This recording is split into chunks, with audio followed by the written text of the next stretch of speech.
Assalamualaikum warahmatullahi wabarakatuh. Perkenalkan, nama saya Muhammad Ilham Kurniawan dengan NPM B1A022189. Saya berasal dari kelas B, Hukum Tindak Pidana Lingkungan.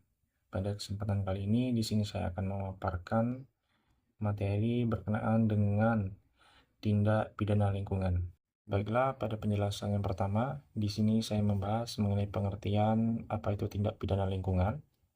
Tindak pidana lingkungan adalah setiap perbuatan yang melanggar ketentuan hukum yang bertujuan untuk melindungi dan menjaga kelestarian lingkungan hidup. Perbuatan ini biasanya mengakibatkan kerusakan, pencemaran, atau gangguan terhadap keseimbangan ekosistem sehingga berdampak negatif bagi manusia, makhluk hidup lainnya, dan keberlangsungan alam. Tindak pidana lingkungan tidak hanya mencakup tindakan yang dilakukan secara sengaja, tapi juga bisa berupa kelalaian atau pengabaian terhadap kewajiban hukum dalam pengelolaan lingkungan. Contohnya termasuk pembuangan limbah berbahaya ke sungai, penebangan hutan secara ilegal, perburuan satwa langka, atau pencemaran udara akibat emisi industri. Hukum lingkungan mengatur sanksi terhadap tindak pidana ini untuk mencegah kerusakan lebih lanjut, menegakkan keadilan bagi masyarakat yang terdampak, dan memastikan bahwa pembangunan tetap berkelanjutan dengan mempertimbangkan keseimbangan ekologi. Dengan demikian, tindak pidana lingkungan menjadi salah satu aspek penting dalam menjaga hak generasi sekarang dan mendatang untuk menikmati lingkungan yang sehat dan aman. Selanjutnya, terdapat dasar hukum yang mengatur mengenai tindak pidana lingkungan. Yang pertama ada Peraturan Undang-Undang Nomor 32 Tahun 2009 tentang perlindungan dan pengelolaan lingkungan hidup. Yang kedua, Undang-Undang Nomor 18 Tahun 2008 tentang pengelolaan sampah mengatur tindak pidana terkait pengelolaan sampah yang tidak sesuai ketentuan. Yang ketiga, PP Nomor 22 Tahun 2001 tentang penyelenggaraan, perlindungan, dan pengelolaan lingkungan hidup. Dan yang keempat, Kitab Undang-Undang Hukum Pidana. Kemudian terdapat jenis-jenis tindak pidana lingkungan. Di sini saya mengambil 3 contoh mengenai jenis-jenis tindak pidana lingkungan. Yang pertama, mengenai pencemaran lingkungan, seperti membuang limbah ke lingkungan yang melebihi baku mutu.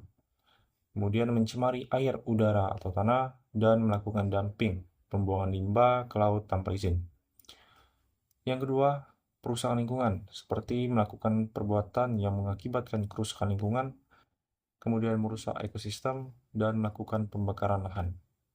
Dan yang ketiga yaitu illegal logging dan deforestasi, seperti penebangan hutan tanpa izin dan perusakan hutan lindung atau kawasan konservasi. Itu semua merupakan jenis-jenis tindak pidana lingkungan. Pada pembahasan selanjutnya, di sini saya membahas mengenai apa saja sanksi dalam tindak pidana lingkungan. Yang pertama yaitu pidana penjara dan denda. Minimum 1 tahun penjara dan denda 1 miliar rupiah. Kemudian maksimum 15 tahun penjara dan denda 15 miliar rupiah. Khusus untuk pelanggaran berat yang mengakibatkan kematian bisa mencapai penjara seumur hidup. Kemudian yang kedua ada sanksi administratif berupa teguran tertulis, kemudian paksaan pemerintah yaitu pembayaran biaya pemulihan lingkungan, kemudian ada pembekuan izin lingkungan dan pencabutan izin lingkungan. Kemudian ada sanksi perdata berupa ganti rugi atas kerusakan lingkungan, kemudian biaya pemulihan lingkungan hidup, dan dapat digugat oleh masyarakat atau organisasi lingkungan, yaitu gugatan citizen, lawsuit atau class action.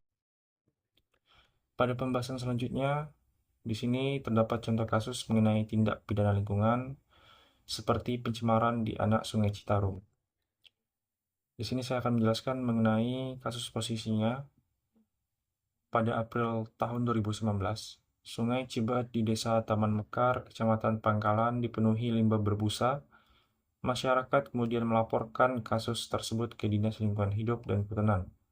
Usut penyusut, limbah tersebut berasal dari PT Pindo, Daily Pulp and Paper Mills 3.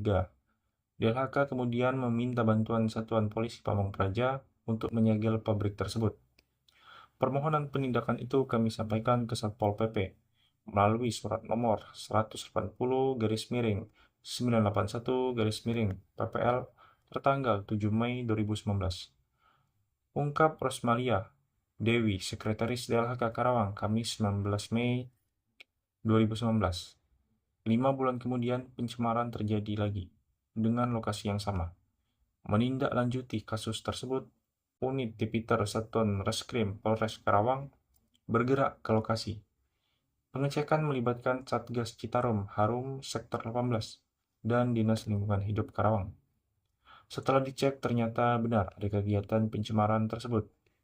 Jelas Kapolres Karawang yang ketika itu dijabat oleh Nuredi Irwansyah Putra. Ia menjelaskan pencemaran disebabkan oleh gagalnya pengelolaan limbah cair. Limbah cair dalam instalasi pengelolaan air limbah atau IPAL mengalami peluberan karena tak tertampung IPAL. Limbah cair itu meluap dan gagal ditampung bak penampung. Karena outletnya, bak penampung, sedang diperbaiki, limbah ditampung sementara dalam empang. Karena empang tak dapat menampung seluruh limbah, akhirnya limbah cair limpas dan mengalir ke Sungai Cibeet. Limbah cair harus diolah sedemikian rupa untuk mengurangi residu zat berbahaya. Limbah tersebut harus dikelola melalui IPAL sebelum dibuang. Setelah itu limbah cair umumnya ditampung dalam bak khusus. Nuredi mengatakan Pindo Deli 3 disangkakan UU RI nomor 32 tahun 2009 tentang pelindungan dan pengelolaan lingkungan hidup. Kemudian, apa solusi atau upaya pencegahan dari tindak pidana lingkungan ini? Di sini saya membahas mengenai 4 solusi atau upaya terhadap tindak pidana lingkungan ini. Yang pertama, ada penguatan regulasi dan penegakan hukum. Penguatan regulasi menjadi fondasi utama dalam mencegah tindak pidana lingkungan melalui pembaruan peraturan yang sesuai perkembangan zaman dan penerapan sanksi tegas bagi pelanggaran. Penegakan hukum harus konsisten dengan koordinasi kuat antar lembaga seperti kepolisian, kejaksaan, dan Kementerian Lingkungan Hidup. Penerapan sistem punishment yang tegas disertai reward bagi pelaku usaha patuh akan menciptakan budaya kepatuhan berkelanjutan. Kemudian yang kedua, ada peningkatan pengawasan dan monitoring lingkungan. Sistem pengawasan ketat dan berkelanjutan menjadi kunci mendeteksi pelanggaran sejak dini. Penggunaan teknologi modern seperti satelit, drone, dan sensor lingkungan meningkatkan efektivitas monitoring wilayah yang luas. Inspeksi rutin dan mendadak terhadap industri berpotensi pencemar harus dilakukan secara berkala, disertai pembentukan satuan tugas khusus kejahatan lingkungan dan sistem pelaporan transparan yang melibatkan partisipasi masyarakat. Yang ketiga, edukasi dan peningkatan kesadaran masyarakat. Melalui program edukasi lingkungan harus dimulai sejak dini, melalui kurikulum pendidikan formal dan kampanye publik. Masif tentang dampak kejahatan lingkungan. Pemberdayaan masyarakat lokal sebagai garda terdepan penjaga lingkungan sangat penting, termasuk memberikan pelatihan cara melaporkan dugaan pelanggaran. Ketika masyarakat memahami lingkungan sebagai aset bersama, mereka akan menjadi agen aktif, menolak dan melaporkan praktik merusak lingkungan. Dan yang terakhir, yang keempat, yaitu ada penerapan prinsip pencegahan dalam izin usaha. Implementasi prinsip kehati-hatian dalam setiap perizinan usaha meminimalisir risiko kerusakan sejak awal. AMDAL harus dilakukan secara ketat dan independen sebelum izin diberikan, dengan persyaratan standar baku mutu jelas dan kewajiban teknologi ramah lingkungan. Audit lingkungan berkala wajib sebagai syarat izin perpanjangan, dan pencabutan izin tegas diberlakukan bagi perusahaan pelanggar sehingga pencegahan dilakukan sejak tahap perencanaan. Kemudian kesimpulan yang bisa saya dapatkan mengenai materi tindak pidana lingkungan yaitu tindak pidana lingkungan ini merupakan ancaman serius terhadap kelestarian alam dan kehidupan manusia yang memerlukan penanganan komprehensif dari berbagai pihak. Pencegahan yang efektif harus dilakukan melalui pendekatan holistik yang mencakup penguatan regulasi dan penegakan hukum secara konsisten. Peningkatan sistem pengawasan dengan dukungan teknologi modern, edukasi, dan pemberdayaan masyarakat sebagai pengawas lingkungan, serta penerapan prinsip kehati-hatian sejak tahap perizinan usaha. Keberhasilan pencegahan tindak pidana lingkungan sangat bergantung pada sinergi antara pemerintah, aparat penegak hukum, pelaku usaha, dan masyarakat. dalam menjaga lingkungan sebagai aset bersama. Dengan implementasi solusi-solusi tersebut secara konsisten dan berkelanjutan diharapkan dapat menekankan angka kejahatan lingkungan dan mewujudkan pembangunan yang berwawasan lingkungan untuk generasi masa depan. Baiklah, mungkin cukup sekian penjelasan mengenai materi tentang tindak pidana lingkungan. Mungkin itu saja yang bisa dapat saya jelaskan. Akhir kata, wabillahi taufiq wal hidayah. Wassalamualaikum warahmatullahi wabarakatuh.